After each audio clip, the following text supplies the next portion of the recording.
My name is Ariana, 32 years old, currently living and working in Minneapolis. That night, with snow blanketing the entire city, I drove to an abandoned bus stop on the outskirts, where a stranger had called me to come.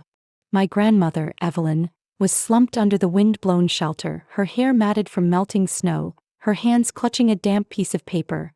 I have no home to return to. Just a few months ago, she had been living peacefully in the lakeside wooden house, the place that raised me after I was abandoned by my family. And now, the very people who called themselves her blood had thrown her out like an old piece of furniture.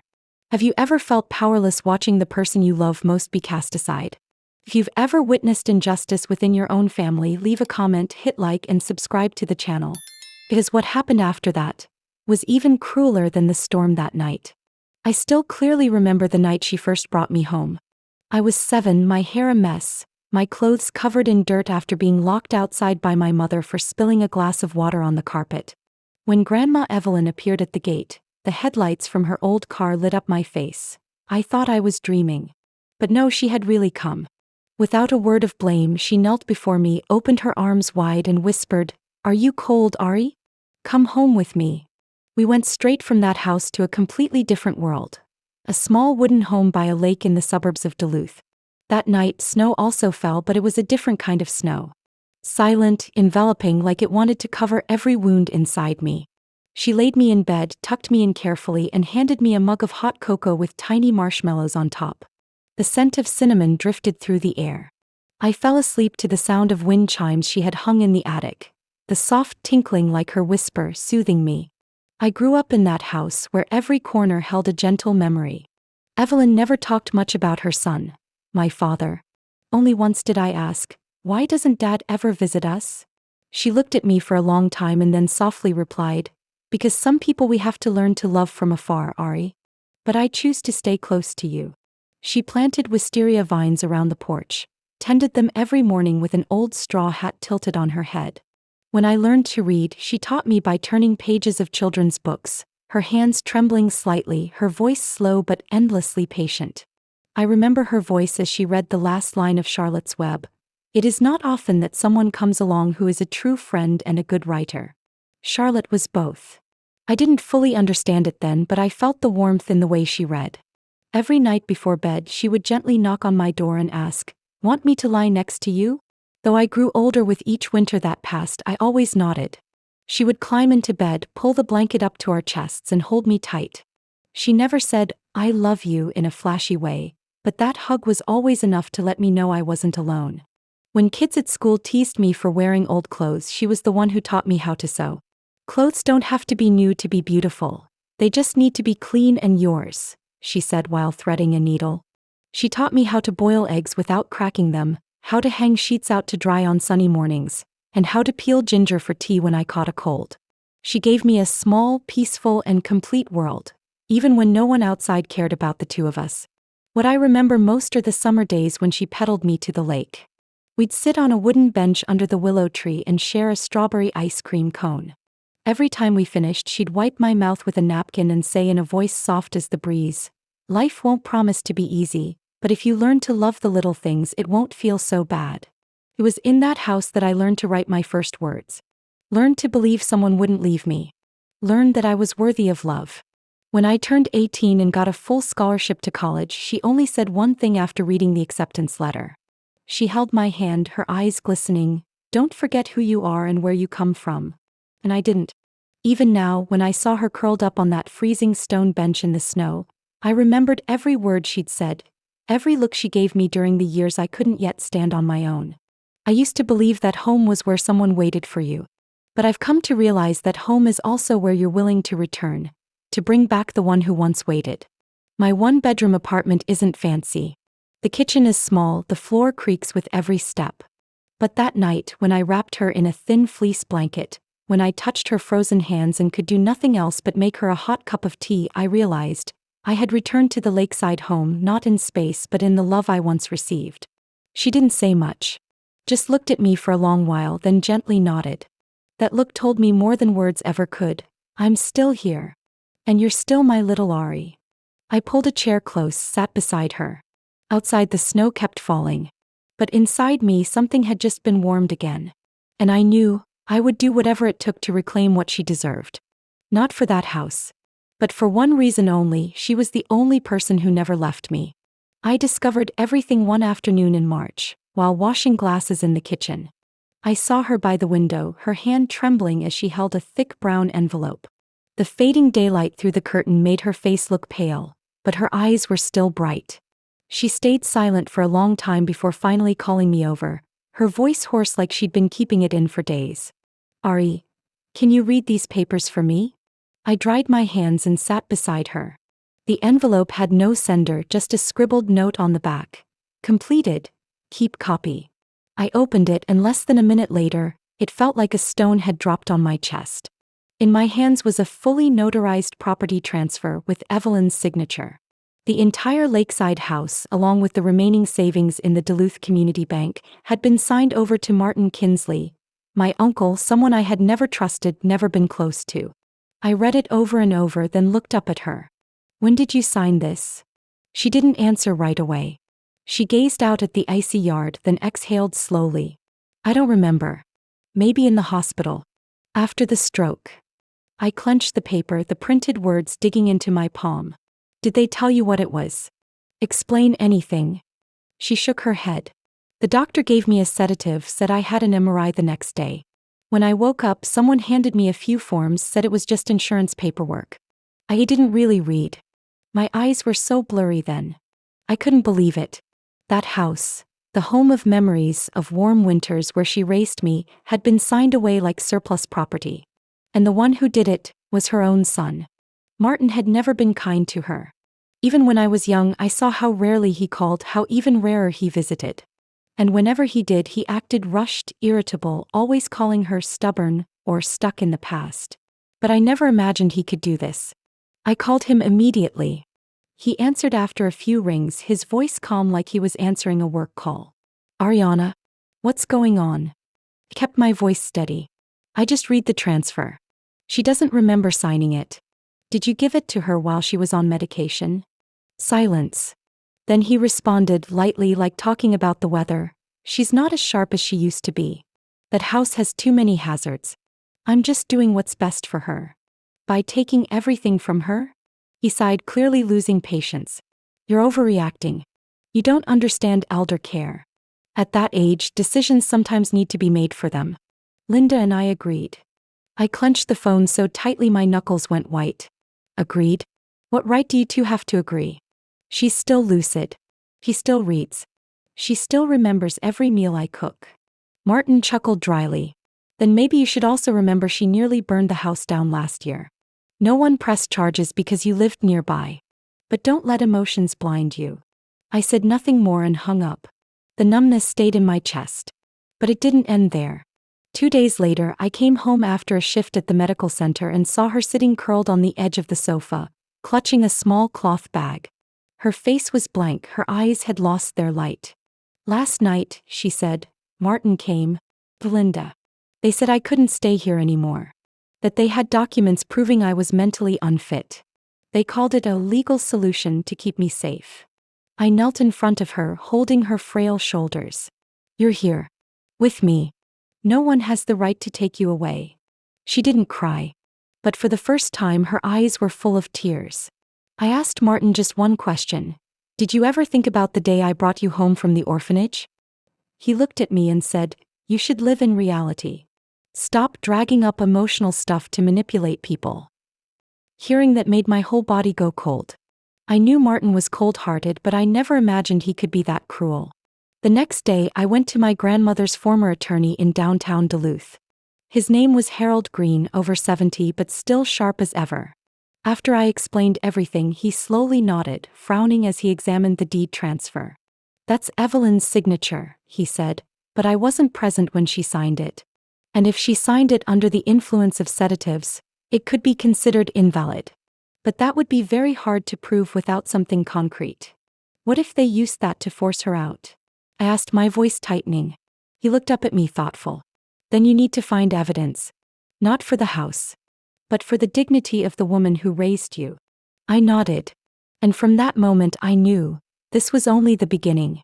Because if they used the law to steal her home, Then I would use the law to bring justice back to her.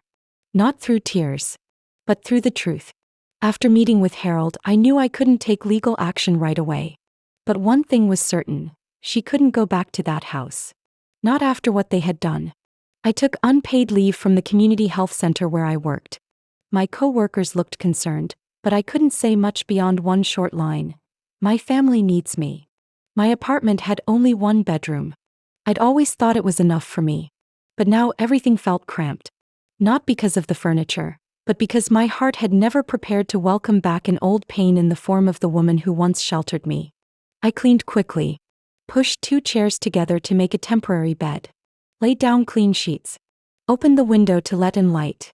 Then I went to bring her home.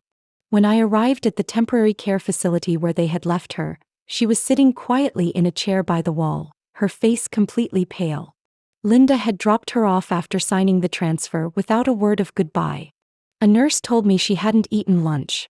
I knelt before her, reached out and gently touched her thin knee, whispering, "I'm here to take you home." She didn't speak, just pressed her lips tightly. It wasn't until we were in the car, her hand resting on mine, cold enough to chill me to the bone, that she finally whispered, "I thought it was over this time." I took her back to my place.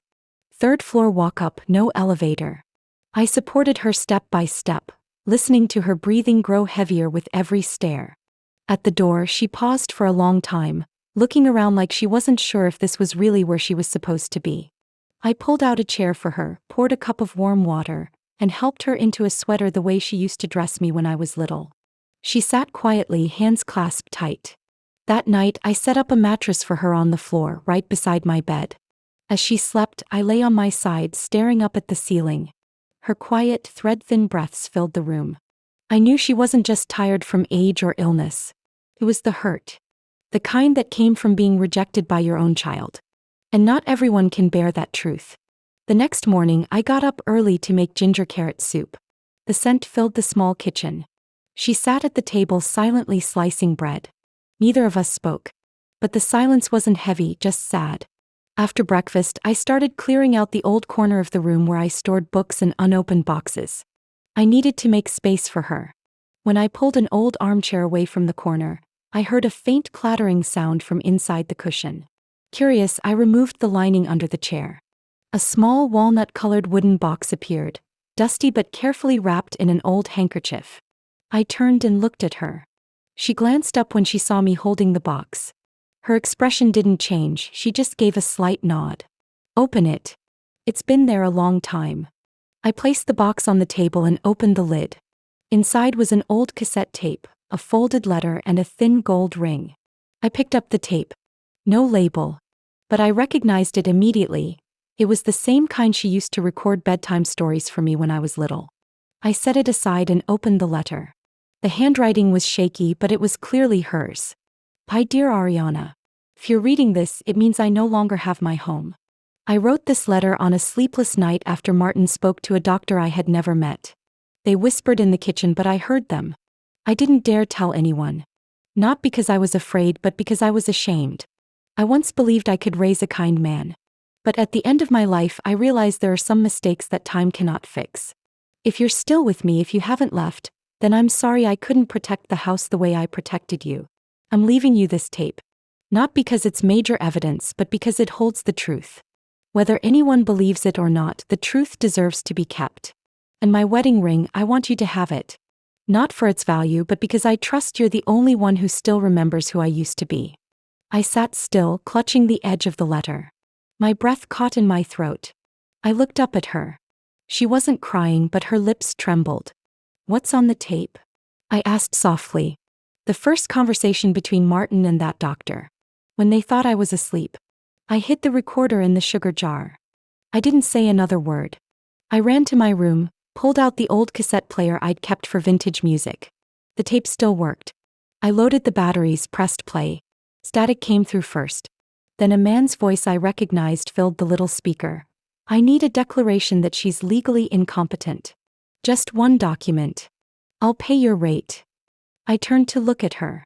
She sat up straight, eyes closed, as if listening to an old scar reopen. The other man replied, "I need to meet her. I can't certify based on hearsay." Martin answered, "We'll get her into a facility. You just need to come in, write it up as agreed. She won't know anything." I hit stop. The room fell silent. I looked at her. She opened her eyes, looked at me for a long time, then said quietly, "I don't want them punished. I just want the truth to be known." I nodded. But inside me, one thing had never been clearer. This wasn't just about property anymore. This was about her name, her dignity, and I would not let them erase it. I sat frozen long after the tape stopped playing. Martin's voice still echoed in my mind, calm, cold, calculated. Each word he spoke felt like a small blade slicing through my memories of family. There was no doubt now. This wasn't a misunderstanding, and it wasn't a hasty decision made out of concern for her. This was a planned act, deliberate and step by step. I didn't cry. Maybe my tears had dried up, or maybe the quiet rage inside me had drowned everything else. I looked over at her, still sitting in the chair, her hands tightly clasped. She didn't need to ask what I was thinking. She just said very softly, "If you're going to do something with that tape, let it be for the truth, not revenge." I nodded.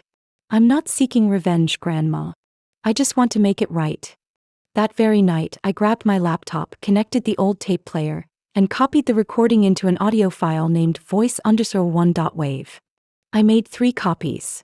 One saved to a USB drive, one emailed to my personal account, and one stored on an external hard drive locked away in a drawer. I didn't know if the law would accept this recording, but I knew this was the only thing that could break down the wall Martin had built around his so-called legal documents. The next morning, I took the USB to Harold Green's office. He was still sitting behind a large oak desk with stacks of files piled almost as high as the window curtains. When I handed him the USB, he looked at me skeptically. "What did you find?" "A recording," I said, "between Martin and a doctor named Hammond. I need you to listen." Green frowned, put on his reading glasses, and plugged the USB into his laptop. I sat beside him, hands clasped in my lap. When the first sounds played, I saw his shoulders twitch. He said nothing during the 3 minutes of the recording, but when it ended, he sighed deeply and quietly took off his glasses. "This is evidence of medical manipulation," he said in a low voice. "It's not just unethical. This is a criminal act if it's proven the doctor was complicit." I nodded. "So is it enough to do something? To stop Martin from keeping the house? To restore my grandmother's dignity?" He tilted his head, studying me for a moment. "It's not enough by itself. But it's an important piece. Very important. Especially if we can prove that Dr. Hammond never directly examined Evelyn, or that the certification was written at Martin's request." I pulled out the handwritten letter from my grandmother, the one she left in the wooden box. I placed it in front of him. She heard that conversation beforehand. But out of fear and hurt, she didn't dare speak up. This is her confession, written by her own hand. Green read every line carefully. Then he quietly set the letter down and looked at me, his eyes sharper than usual. "Are you ready to take this to court? You have to understand, once you step in, there's no turning back. They will fight back. They will use everything to discredit you." I didn't hesitate. "I'm ready. Not because I want fame or property, but because if I let this go, someone else like Grandma will have to suffer the same. And I could never forgive myself." He nodded. "Then we start here. I'll draft a petition asking the court to freeze the property transfer temporarily. I'll also send the case to the medical board to review Dr. Hammond's conduct." When I left Mr. Green's office, it was still before noon. Snow fell lightly, fine white flakes settling on my shoulders like quiet dots marking the journey just begun. I knew I had only one foot in a battle that wasn't even close to equal, but I was not afraid. Back home, I found her sleeping in the chair, still clutching the small wool scarf I wrapped around her that morning. I sat on the floor, leaning against the chair's leg, feeling her steady breathing behind me.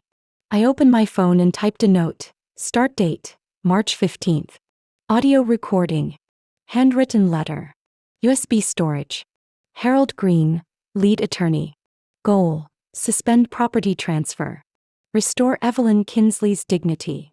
I never imagined I'd be working like an investigator, seeking justice for my own family. But I guess everyone reaches a point in life when they must choose between silence and standing up. And I chose. Because I owe her something no words in this lifetime could ever repay. That afternoon, rain started falling. I was drying her hair when there was a sharp, impatient pounding on the door.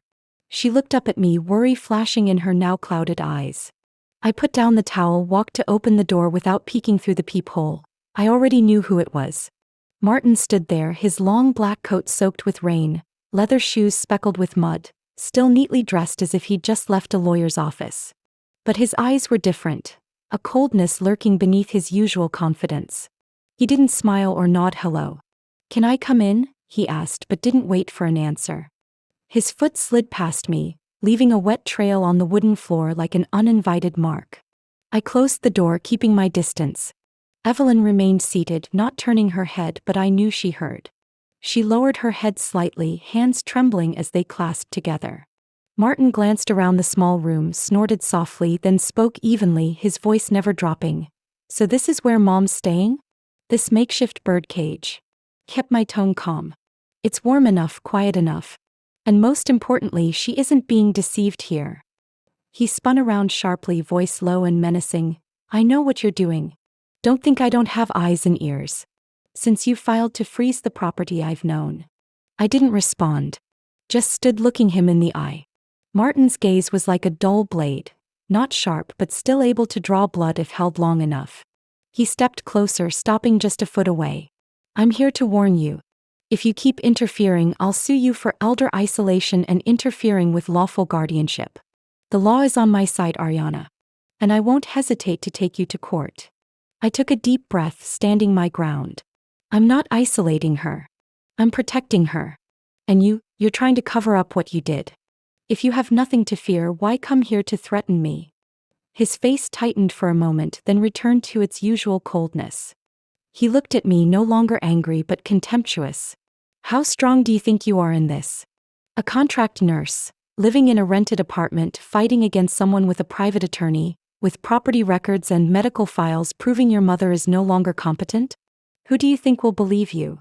I answered without hesitation, "The court. As I have the truth. And an audio recording." He faltered. For a split second I saw the flicker of doubt in his eyes. But then he laughed, short, dry. "An audio recording? You think that can serve as evidence?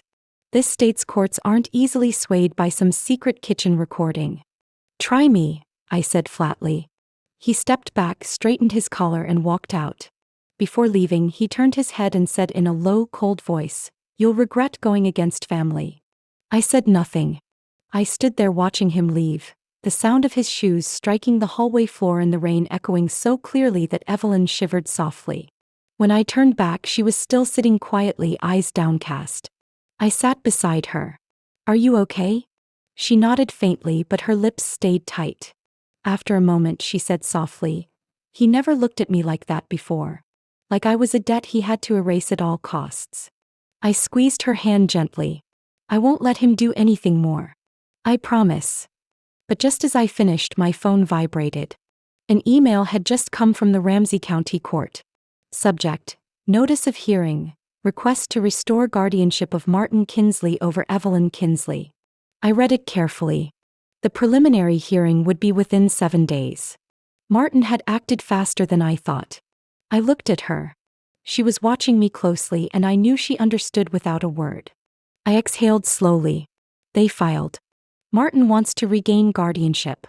If the court accepts, he will have the authority over her residence, medication, even finances.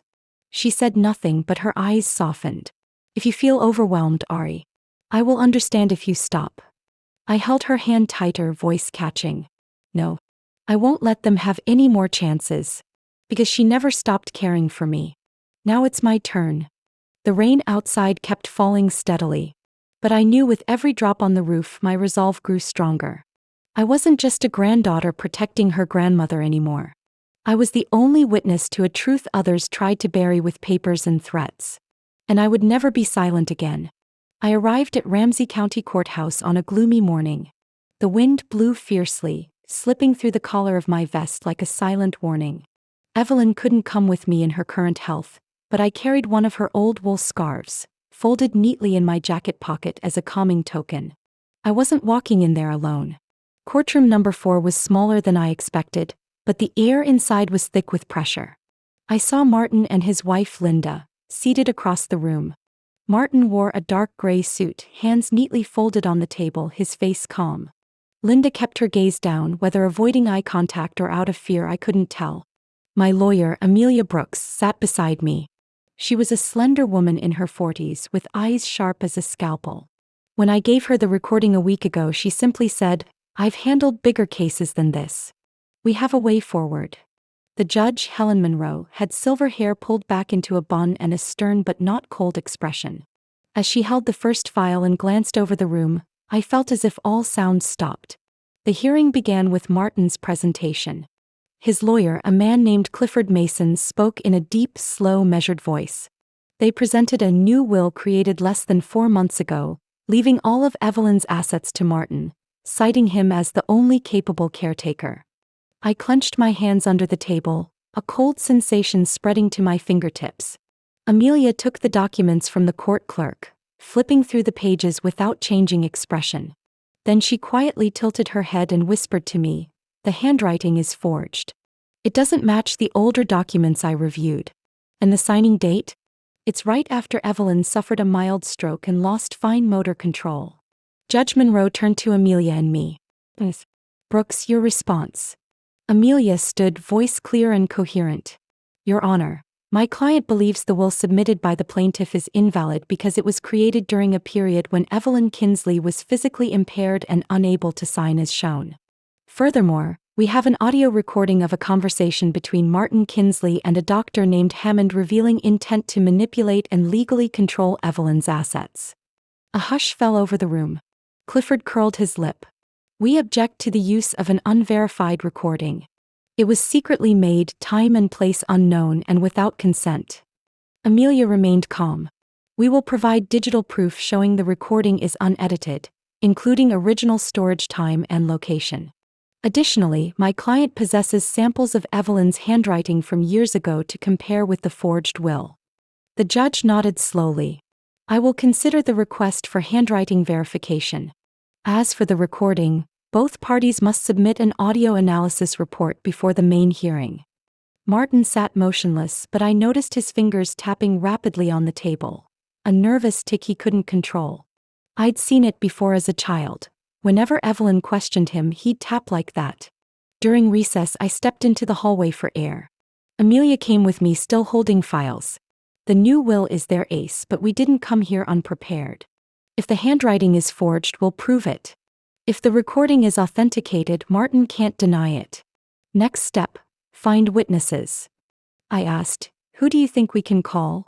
Amelia looked at me firmly. "The notary public who certified the will.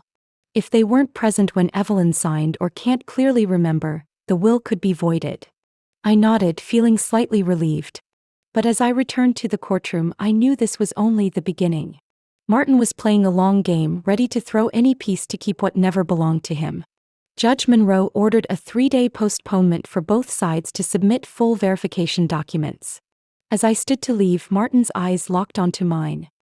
He said nothing, but that look was a silent warning. I haven't shown all my cards yet. I gripped the wool scarf in my pocket, feeling its soft fibers tremble in my hand. No matter what Martin had, I knew I was on the right path. I wouldn't let him twist the truth with forged papers again. That night, after leaving court, I didn't go straight home. I drove slowly through Minneapolis' empty streets, streetlights casting long reflections on my windshield like memories.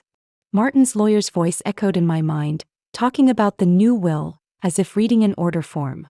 I wasn't angry anymore, just a dull exhaustion seeping into every muscle. I got home near 2 a.m. She was still peacefully asleep on the bed pushed by the window, breathing steady and light. I sat at the foot of the bed, took off my shoes without turning on the light. My head throbbed, but sleep wouldn't come. I rested my hands down and closed my eyes tight, trying to push away all the images and voices in my head. Then a very soft sound came.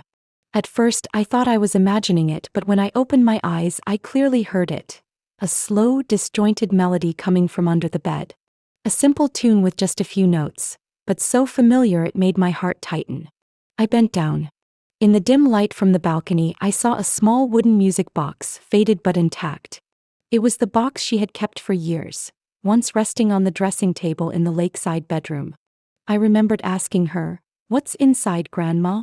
And she just smiled softly, answering vaguely, "Just a few old memories. Everyone should keep something special." I pulled the box from under the bed. The lid was scratched, the old iron hinge creaked slightly as I opened it. Inside was worn velvet, smelling faintly of aged wood. The music box still worked, probably from a bump when I accidentally kicked the bed.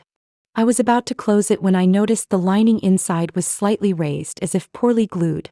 I gently peeled back the edge of the fabric. Beneath the velvet was a narrow compartment, just wide enough to hold a neatly folded stack of papers. I pulled it out. My hands trembled touching the thin sheets, but they were clean and dry, no mold. I unfolded each page. All were clearly printed, the header boldly read, "Last Will and Testament of Evelyn Kinsley." The date was 2 years prior.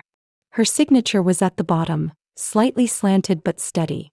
Below were 2 witness signatures and a red seal from a Duluth notary's office. I sat motionless. My heart pounded like a drum in my chest. This was the real will, not the so-called updated one Martin had fabricated. I flipped to the last page. Under the property division section, the final handwritten line read, slanting slightly, "I leave the house to Ariana Grace Kinsley, the only one who still calls me Grandma without shame." I don't know how long I sat there, just feeling my throat tighten. The dim light blurred her handwriting, but I read that line 3 times, as if trying to etch every curve into my heart. I hugged the papers close, looking up at her peaceful sleep. Not everyone is lucky enough to receive such proof of love amid the greed and lies of others.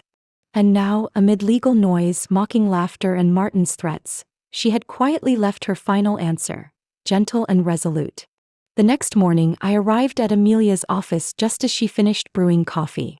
I laid the real will on the table and flipped through each page. She said nothing for the first few minutes, only inspecting every seal and ink stroke. Then she looked up, nodded gently, and smiled. "We have enough. This is the key." My voice softened with emotion. "She left it with me all along. I just didn't see it." Amelia nodded, her gaze softening. "She knew you would find it at the right moment." I looked at the will, tracing the edge of the paper lightly. It wasn't just a legal document. It was the final confirmation without words that she had never been deceived. That she was still clear-headed enough to trust the right person. And that love need not be loud to leave the clearest mark. Now I had something Martin could not fake. Not money, not power, but a truth supported by evidence, written in the trembling hand of a grandmother who had always kept her reason and faith. And I would bring that truth to court, not because I needed it to win, but because she deserved to be believed capable of choosing love at the right time. The trial took place on a chilly April morning, sunlight filtering through the tall courtroom windows. I sat beside Amelia, hands neatly folded on my lap, my grandmother's wool scarf still folded in my purse as a quiet reminder that I was not alone. Evelyn couldn't be there, but every breath she had taken lately felt present with me. Martin sat just a few feet away but never looked my way. The gray suit he once wore with arrogance now wrinkled at the elbows. His face was stiff, hollow-eyed, and Linda, who usually shadowed him, was absent. Judge Monroe arrived on time, banging her gavel on the oak desk. The sound echoed, silencing the room. After the formal opening, Martin's lawyer, Clifford Mason, stood and argued that the latest will clearly expressed Evelyn's new wishes, properly notarized and legal. The judge turned to Amelia. "Miss Brooks, do you have evidence to counter this?" Amelia nodded, standing with a thick black folder in hand. "Your Honor, my client, Ariana Kinsley, submits the official will of Evelyn Kinsley, created 2 years ago at the Jensen Row Notary Office in Duluth, Minnesota. We include testimony from the living notary, handwriting samples from archived documents, and verification that at signing, Evelyn was fully lucid and capable." Amelia approached the judge's bench to submit the documents. I watched her steady hands and measured steps.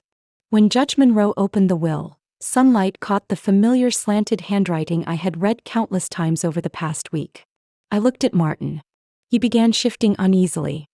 His face paled as the judge slowly and clearly read the will's closing lines. "I leave the house to Ariana Grace Kinsley, the only one who still calls me grandma without shame. In that moment, all murmurs in the courtroom ceased. No laughter. No objections. Martin hung his head. I sat upright, neither triumphant nor satisfied, just quietly drawing a deep breath. Judge Monroe looked up, her voice steady but firm. After reviewing handwriting comparisons, notary testimony, and the legitimacy of the original will, I declare the plaintiff's will invalid and suspect forgery. That document is nullified. The gavel struck again like a heavy door closing forever. The court confirms legal ownership of the property at 119 Cedar Hill Road belongs to Ariana Kinsley, as per the wishes stated in Evelyn Kinsley's original will. I heard a breath behind me, maybe from a spectator, maybe my own, that I hadn't noticed. A minute later, the judge continued. Due to evidence of fraud, legal document forgery, and elder abuse, the court refers all files concerning Martin Kinsley and Dr. Hammond to the prosecutor's office for investigation and prosecution. Martin looked up, then face ashen. Your Honor, I never intended to harm my mother. It's just. You may address that to the investigators, the judge interrupted. Court is adjourned. No one stood to applaud. No cheers.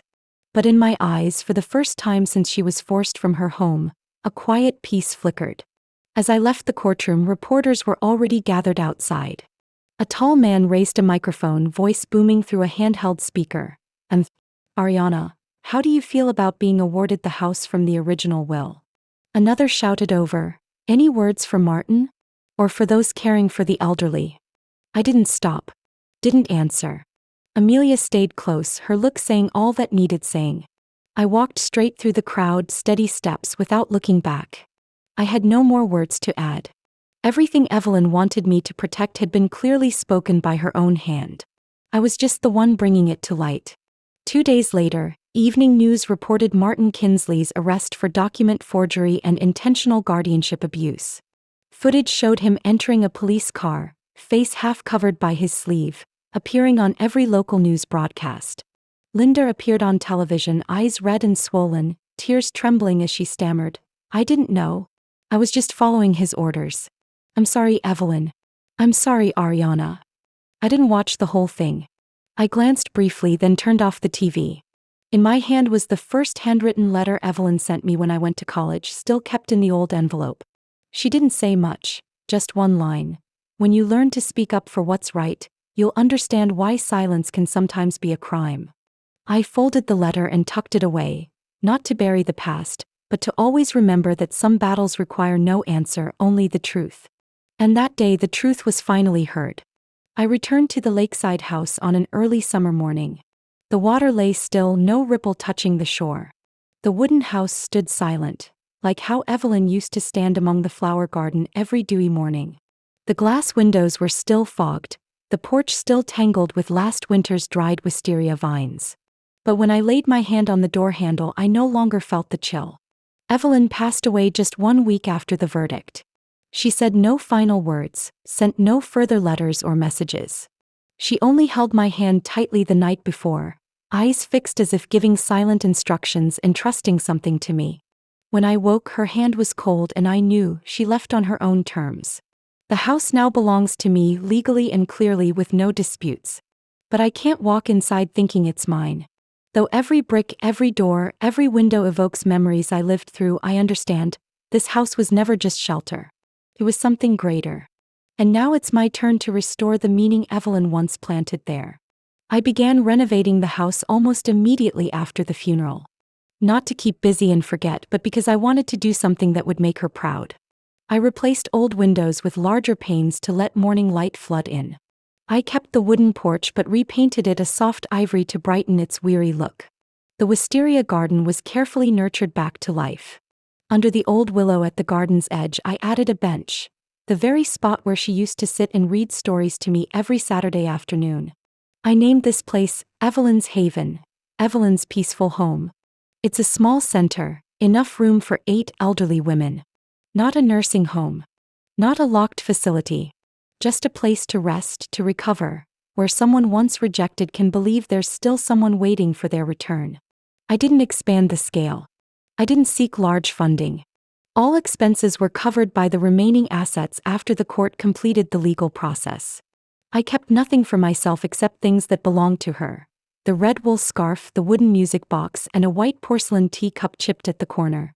I placed them in a small room at the end of the hall, hanging there like a private corner of memories anyone could touch if they wished. On opening day, the sun was beautiful. The air wasn't too hot and gentle breezes from the lake blew softly. Over 30 people came: volunteers, retired nurses, old neighbors, and a few friends of mine from the community center. I didn't hold a grand ribbon-cutting ceremony.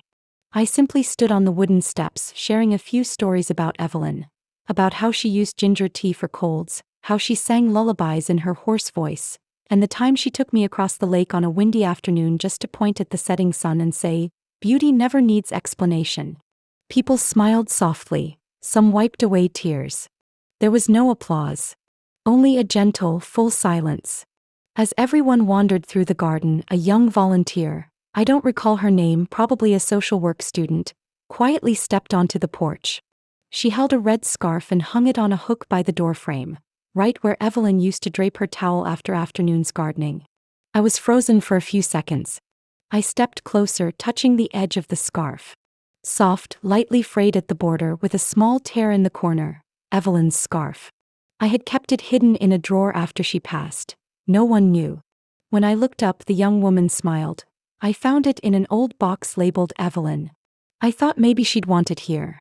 I nodded, unable to speak. I squeezed the scarf gently, then let it sway lightly in the wind. She was gone, but she was everywhere. In the wisteria scent, in the sunlight streaming into the kitchen, in the scarf fluttering softly on the porch. I stood there for a long time. When everyone had gone inside and laughter had quieted, I remained still, eyes on the scarf.